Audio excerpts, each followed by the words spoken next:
Hey guys, welcome to the Sink Truth Podcast. Mark Schlereth alongside Mike Evans. Thank you so much for subscribing. Thank you so much for sharing your thoughts with us as we approach the NFL draft just a few days away, Mike.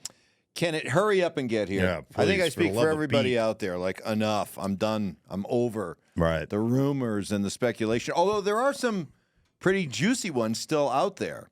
How about this one? So Washington last week had this big group of prospects in at the same time, including 3 or 4 quarterbacks, one of whom was Jaden Daniels. Well, according to some reports, Jaden Daniels wasn't happy that it was everybody. He thought it was going to be just him, and that supposedly he has soured on Washington. And also J.J. McCarthy's odds, you can bet on anything in Vegas these days, J.J. McCarthy's odds of being picked by Washington, number 2, have gone up dramatically.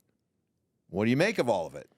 Man, I'll tell you, there are so many thoughts just off the top of my head about the generation of players that we're creating.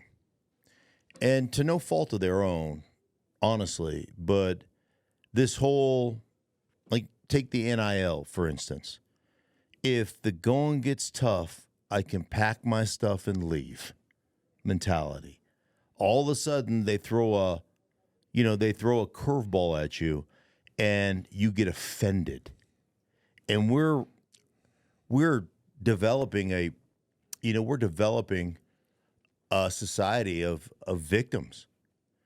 And it's interesting. I was up at CU the other day, kind of doing some coaching and stuff, and I thought about transfer portal, and I thought about what we're creating in these kids. And I don't mean to get really deep on you, but like one of my favorite scriptures in the Bible is Philippians 4:13. And for those who don't know, Philippians 4:13 says, I can do all things through Christ who strengthens me.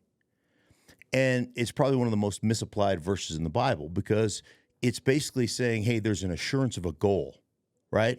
I can do all things through Christ who strengthens me. And people use it as this assurance, but they don't read Philippians 4:12, where Paul says, I know what it is to be both full and hungry, to abound and suffer need. And I can do all things through Christ who strengthens me. So essentially, it's not about assurance of a goal. It's about, regardless of the situation I find myself in, whether I'm full or hungry, whether I'm rich or poor, whatever the case may be, that I can have assurance that things are going to be okay. And so that's the proper context. So it basically takes away pity and fear and victimhood and puts the responsibility back on you that regardless of those things, things are going to work out. Things are going to be okay.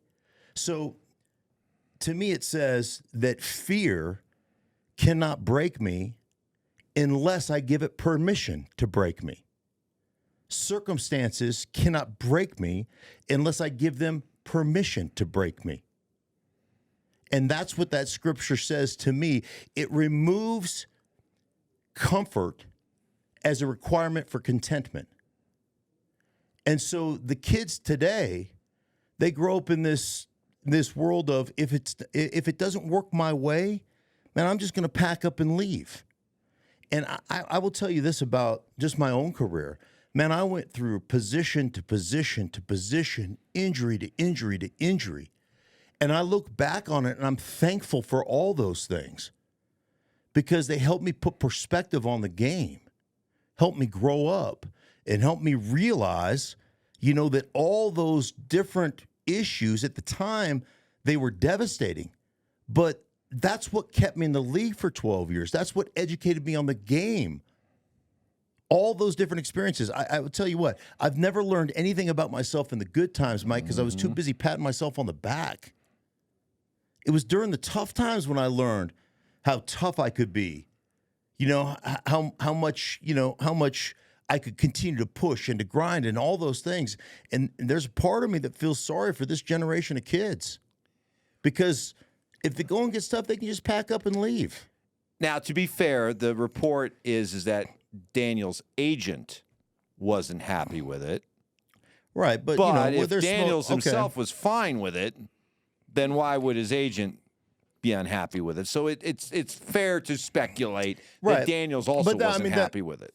I understand that that's And that the agent maybe just taking the heat for Daniels. I understand that that's what we do, but here's a guy that left Arizona State, right, and went to LSU. So I mean, and again, no fault of their own, right? This is the rules, and this is what we have created and we have established, and so kids are taking advantage of those things. But would it be a red? I honestly would it be think a red it's flag? tougher on them. Would it be a red flag for drafting a guy? Is this like the movie Draft Day where you're like, oh, nobody showed up at Bo Callahan's birthday party? Yeah, this kind of thing. right. I mean, is it? I don't know that it's I don't know that it's a red flag, but it is. All these things are concerns. You take all these things into account. How a guy reacts and how a guy responds, and and how he faces that kind of quote unquote competition. Do you become the alpha in that situation, or do you shrink? Right. The one thing I don't want in any sport is the guy who wilts like a flower in the August heat. I don't want that guy. And anyhow, and again, I'll go back to saying this, and I can't say this enough. No fault of their own. This is the system that they've been given. Like, can you imagine growing up in today's society with social media, basically telling you, here's what you're worth, right? You've got to get to the point where, it's the old, bees don't concern themselves with wolves don't concern themselves with the opinion of sheep. Bees? Well, there's a bees one too. Like, a bee doesn't take time to explain to a fly why honey's better than shit. Something like that. Huh. I can go Did from... you just make that up? No, I've heard it's something of that something nature. you heard? I can go from quoting scripture to talking about poop and bees and flies and shit. You are versatile. Yeah, there is no question. There is no question. You are versatile. You are correct, sir. You are correct. The guy just is like dazzling you with Philippians, and then he's talking about bees and fly shit. Yeah. But you make a good point, because these teams are looking to draft their dude. Right? The guy, right. Your guy who is going to be, there in Arrowhead in January going toe-to-toe with Patrick Mahomes, and you got to make sure this guy is the dude. Right. That's exactly right. This is where I came up with the boo rating. My analytic scale. All the analytics, everybody's fascinated with analytics, right? And there's only one that matters to me. And we created it on our radio show. It's the boo rating, BOO, balls over opponent. So when I bring all those quarterbacks into one room, I want one dude to have the balls over the other guys. And isn't that the reason for doing that in the first place? I think so. I mean, these teams in the endless, long buildup that it takes to get to the draft, aren't they constantly trying to put these guys into taxing situations, whether it's, hey, Sean Payton says the day before we're going to meet with the quarterback, we send him all kinds of information to see if the next day he's able to retain it. We want to pressurize them. I would think that was the same idea behind bringing in all these prospects at the same time, is just to see who emerges as the alpha. Who rises. Right? It's interesting. I talked to one of my guys, my insiders over there in DC. I still have connections in DC, as you well know. And you're up on the wall. Yeah, you're a hero. You're a hog. Yes. All those things are true. And my guy says, like, he doesn't know who they're going to draft, but the scuttlebutt around town is they're really enamored with J.J. McCarthy. Well, Vegas has heard the same thing, because Vegas odds on J.J. McCarthy getting drafted to Washington have only gotten better and better, from like 20-1 to 17-1 to now 11-1. So, and it reminds me of what Jim Harbaugh said soon after he took the Charger job. He was talking about J.J. McCarthy. He said, you watch. He said, once teams get into this whole process, and once they are able to really dive deep into McCarthy as a player, as a person, don't be surprised if he's the first quarterback that comes off the board. Well, he's not going to be the first quarterback. That's still Caleb Williams, but he might end up being number 2. Yeah, he may well be. And I've talked to you about this a ton. when you start talking about college football and you start talking about the differences between the college game and the NFL game and how many stark differences there are, where the college game is basically formationally, you're talking about everything is in four wides. I mean, your base personnel in college is 10 personnel. So that's, one back and four wide receivers. Okay? So you're in 10. One back, no tight ends, four wide receivers. That's what 10 is, right? And then you might shift down to 11 occasionally, which is three wide receivers a back and one tight end, but most of it is spread. 3-by-2 formations, whatever the case may be. So, or 2-by-2 formations with a back in the backfield, whatever it is. But that's kind of your base. Well, in the NFL, nobody bases out of 10 personnel. Nobody. I mean, if you're in 10 personnel, Mike, it's at the very end of the game where you're trying to get a Hail Mary. That's about it. That's about the extent of that personnel grouping. And all of a sudden, you got J.J. McCarthy operating a real NFL offense where he's probably calling plays like an NFL quarterback would. Formations, changing strengths, motioning in from one formation to another formation, using different personnel groups. This is probably something that intrigues everybody because he can talk the language, the NFL language, that most of the other quarterbacks can't talk. I mean, they flat can't talk it because that's not what they operate in. That's not the world they operate. They operate in quick, on the ball, no huddle, reading cards off the sideline. And so he automatically passes the test of understanding strengths, understanding formations, understanding personnel groupings, getting in and out of certain things, changing the strength of the formation. He can probably talk the NFL language better than anybody else on the draft board that's supposed to go in the first round. So instantly you're intrigued. And then you start looking at things like, he didn't throw the ball a lot, but under pressure, I saw this stat floating up on the TV today, as a matter of fact, under pressure. So when he was, under duress, he completed 68% of his passes, something of that nature.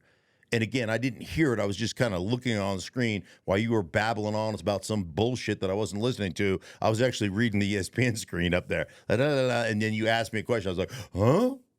Like we do on our show all the time, because I lost interest in whatever it was you were yammering about. I can't remember. I just can't. Yeah, it was probably, you got to be more Denver Nugget playoff games, right? Or you got to be more Colorado Avalanche playoff more games. Concise. Sorry, that's not enough to keep your attention. Jeez, you mentioned this in passing. I want to circle back to it. Mm-hmm. You spent the last couple of weekends, last couple of Saturdays in Boulder with CU, helping out with Deion Sanders in spring practice, and I'm just kind of curious. And I think maybe I speak for a lot of people out there, because we all see the public Deion Sanders, the bravado, the bluster, the showmanship. Right. What's the real Deion like? Oh, he's like, he knows what he wants from his players, very connected to his players. There is, I mean, obviously, there's a reality of the situation. You got to play. If you can play, you're going to get an opportunity to play. But there's a great connectivity between him and his players and him and his coaches and what they want. And it's not only about coaching, but it's about growing people up. And, there's an accountability factor and all those different things that go on as part of a coach. And, to me, I just believe that to be the most important factor when it comes to coaching. Can you connect with the kids?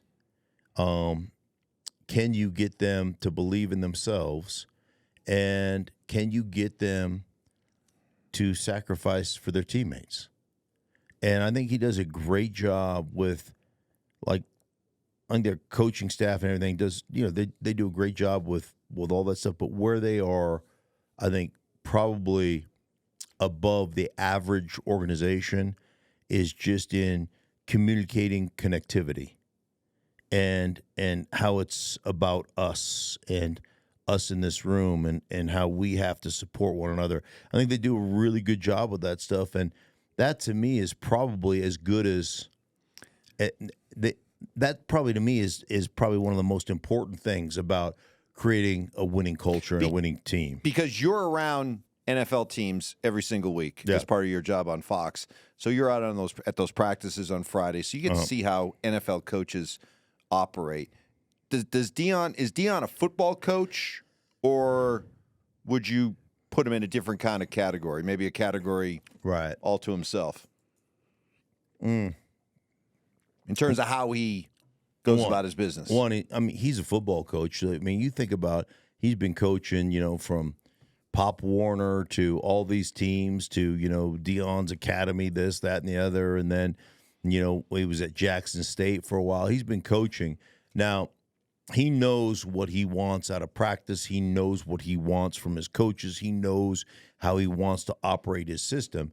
One thing that Deion does a really good job of is delegating the authority to coach your position and letting you coach that position. And he does a really good job of coaching the coaches. This is what I want. This is how it should look. This is the tempo that we should play with, all that kind of stuff. But, yeah, I don't think there's any question that he's very good at delegating. He's very good at being the figurehead, being the CEO of the football team. But also, make no bones about it. I mean, Deion understands and knows football. He knows what he wants. But he lets his coaches coach. And I think there's beauty in that. Obviously, you can't coach every position. But yeah, I think he's a really good coach. Okay, cool. Because it's just the public Deion is just such the bravado, prime time, right? Prime, and right. The last couple of weeks you've just been with Coach Sanders, and I'm wondering what the I'll differences just give are you like. for instance, like every team meeting start with a thought process, right? So it was like last week it was kind of job versus career, and and there's always some type of, here's a definition, or here's what we're talking about. They said something the other day. They had these military guys up there, and they were just talking about, hold on, because I put, in my notes, I have my wisdom notes, right?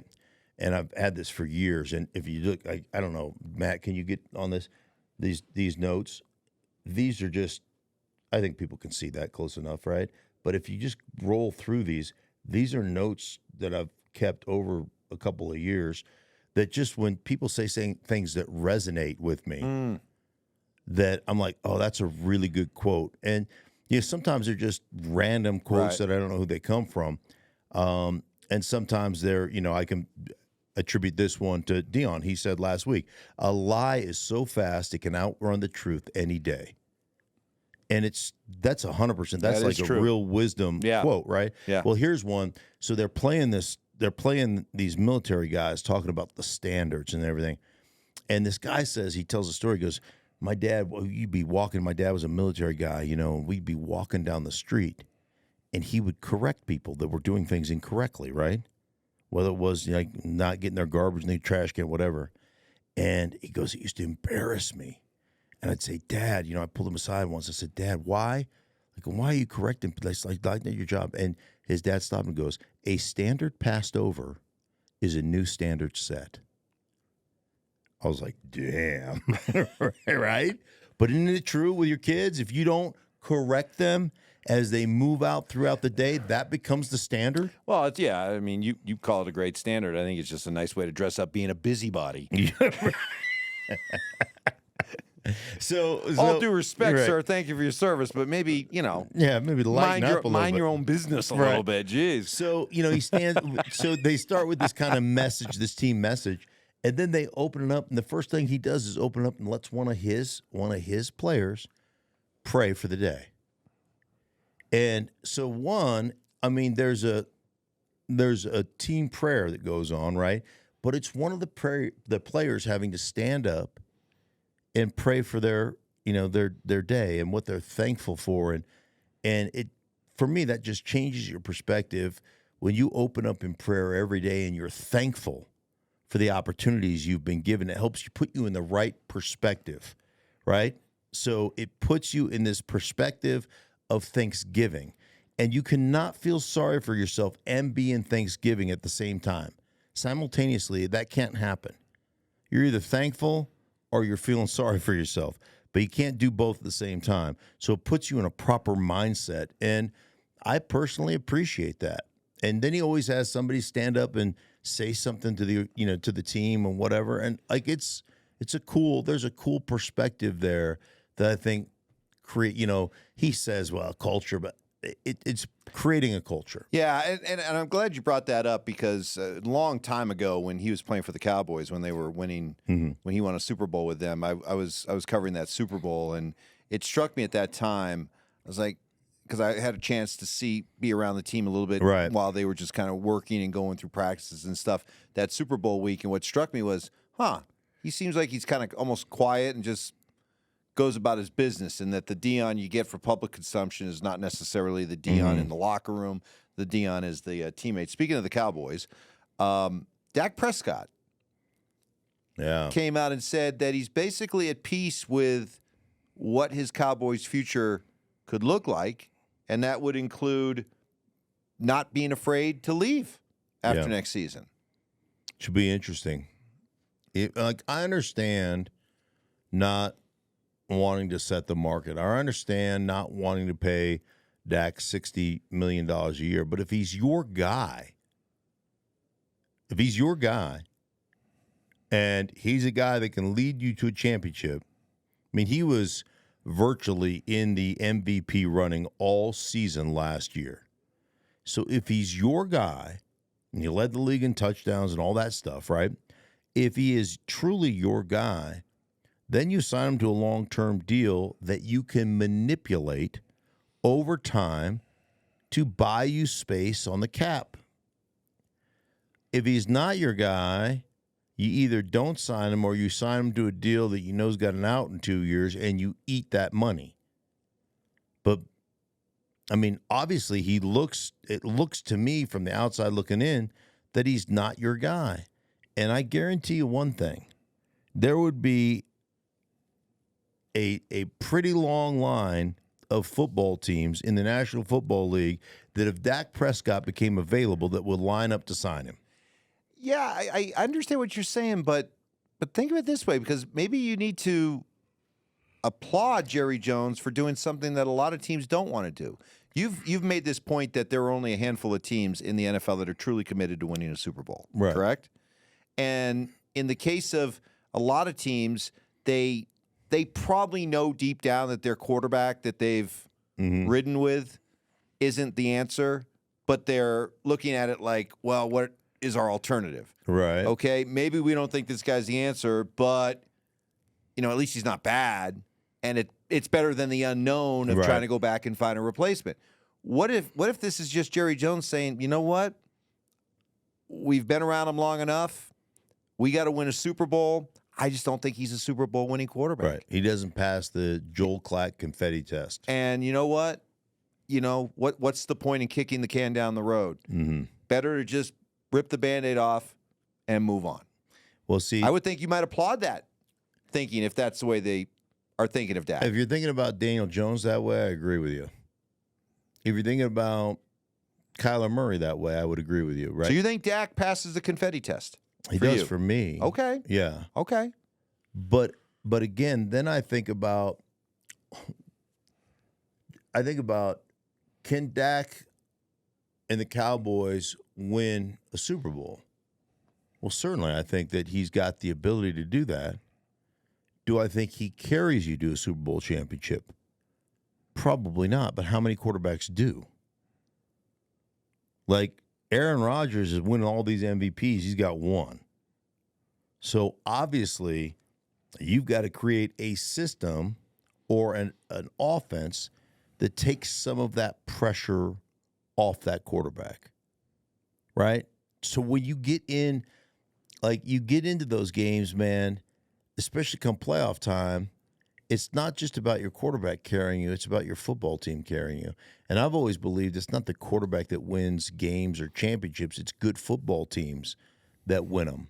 And so I think I look at Dak and say, could Dak be the guy in charge at the quarterback position that can help you win a Super Bowl? Absolutely. Now, is he going to basically sling you on his back and carry you through the playoffs? Probably not. But again, like I said, name me the quarterbacks who have done that, who have slung teams. I mean, John Elway slung 3 teams and carried them to the promised land and then got his ass kicked in all 3. Not his own fault, obviously, but he took teams that weren't as established or as good as the Giants, as the Redskins, as the San Francisco 49ers. But give me a list of the quarterbacks who have drugged their team to the Super Bowl and ended up coming away with a win. As of right now, there's really only one guy that gives you that feeling of being able to lift, to elevate.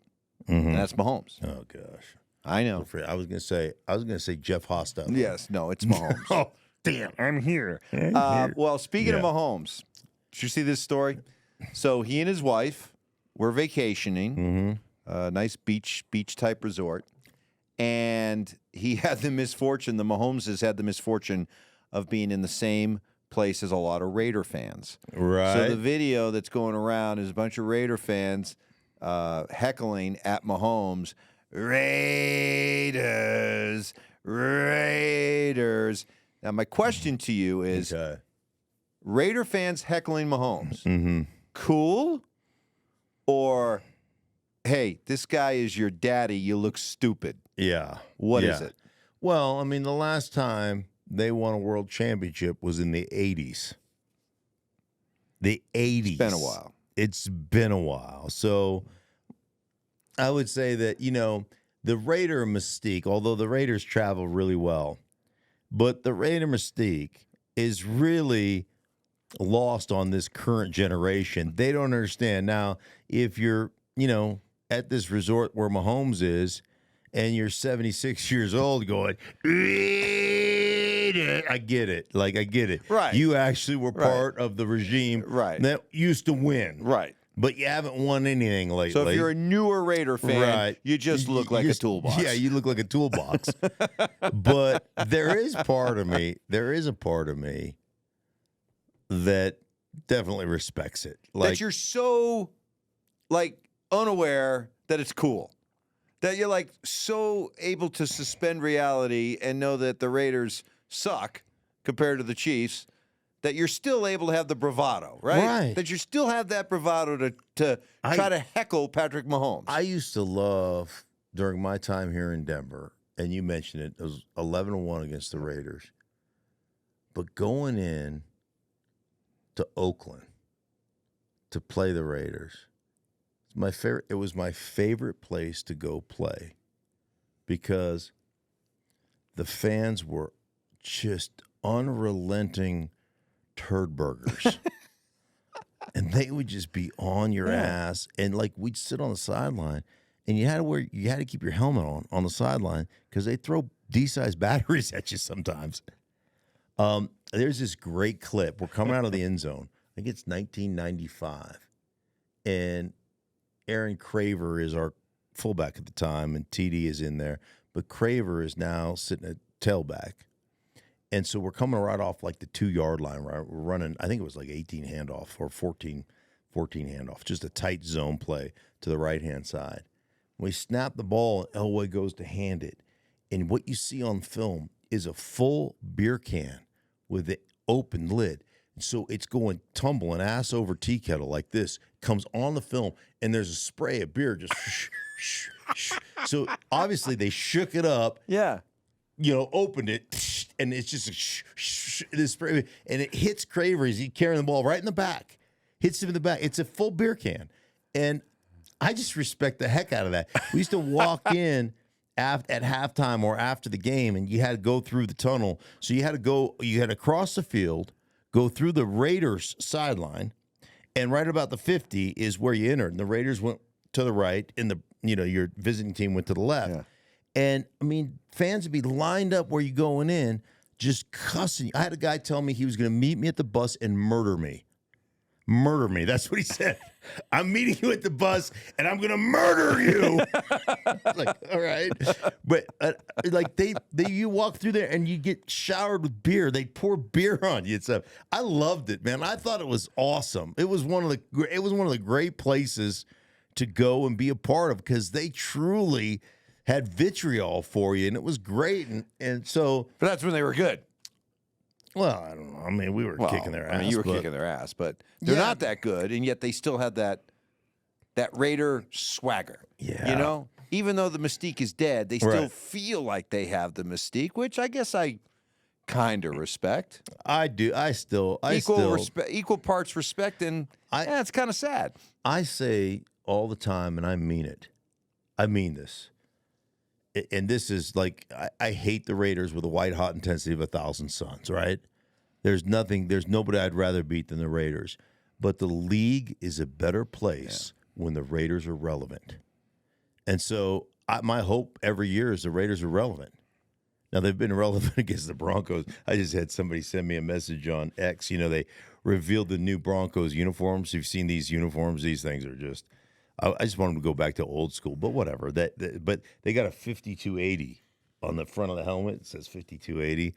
And this Raider fan guy sent me a message on X, or sent a message out on X, not me personally, but just sent a message out on X. He goes, weird that the Broncos decided to honor the Raiders by putting the number of days it's been since they actually beat the Raiders, because it's been like 3 or 4 straight years. Yeah. I think 8 straight games that we've lost, the Broncos have lost to the Raiders. That's 4 years. I mean, we still got a ways to go to get to 5,200, but up over 1,200. Yeah.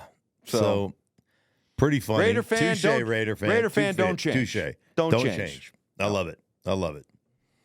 That's it? That's it. What about the question? Do we have the question? Oh, there was one question that I did want to get to. Mark, have you taken a look at the offensive linemen that are expected to go in the first round? Who do you think's the best? Yeah. You know, a lot of people talk about Joe Alt. There's the kid. There's a bunch of kids, you know, that I love the kid from Oregon State. I can't remember his name. They're a bunch of Polynesian names. But I would tell you what I look for. What I look for in college offensive linemen is the same thing I look for, you know, the professional offensive line. The same thing I talk to the kids at CU about. Talise Fuaga? Yeah. Apologize if I didn't get that right. Close enough. The Penn State kid, Ola Fasa, whatever your name is. Mufasa. That's what I was thinking right there. But I apologize. I should know your name, but I don't. So anyhow, it's the same thing I told the kids up to CU. Show me a kid who's got feet and hands, and I'll show you a kid can play. You think about this. Any sport, Mike, whether it's baseball, whether it's basketball, whether it's football, you show me somebody with great feet and hands, and I'll show you somebody who can play. The game, especially with offensive linemen, is 100% about your feet and your hands. If you can play and you can strike people and you can be violent with your hands and you can be quick and together with your feet, because your feet have to work. Your feet are not independent contractors. They can't go, duk, duk, duk, duk, duk, duk. Your feet have to go, they got to work together in unison, right? They've got to, almost like a string is between them. If this foot moves, then this foot's got to move with it. Ba, ba, ba. And I always say there's a sound. I tell kids this all the time. What's the rhythm of your feet in your head? It's like a symphony to me. So when I come off the ball, I want my feet to, like if I'm coming off on a run block, I want to first step down, second step, hands strike at the same time. So my feet would say, da! That's how they sound, right? And you're just smacking people and taking them off the ball and creating leverage from a low to high plane. Oh my gosh, I get so excited about talking about it. Fashanu. Oh, God. Fashanu? I'll get it right by draft night. The Penn State tackle. Yeah, I'm not going to get anything right. By the way, leave it up to Mark Schlereth to somehow take offensive linemen, 300 pounds, sweaty, full of cheese whiz and taco meat, and somehow try to make them sound like symphonies and ballerinas. That's exactly what it is. You know. A violent ballet. You know. Oh, my gosh. The music of the feet. Can we coin that phrase? Oh, hey, put that in your handy-dandy. Playing offensive line is like a let me start that again. Okay. Playing offensive line is like a violent, beautiful ballet. Boom! Mark it down. Hey, for everybody involved in the Stinkin Truth podcast, I am Mark Schlereth. He is Mike Evans. Thank you so much for making us a part of your day. Thursday, coming up in just a few days from now, draft night. We'll be here for it. Hey, for everybody involved in the Stinky Truth, we thank you so much. Thank you for watching. If you enjoyed the video, please make sure you don't forget to give us a thumbs up, subscribe to our channel for more content just like this. If you want to see more of our videos, you can also be sure to check out our playlist. Let us know exactly what you think in the comments below. We appreciate you guys so much for being a part of that. Don't forget to follow us on social media to stay up to date on our latest updates. Links are in the description. Thanks again for watching, and we'll see you in the next video.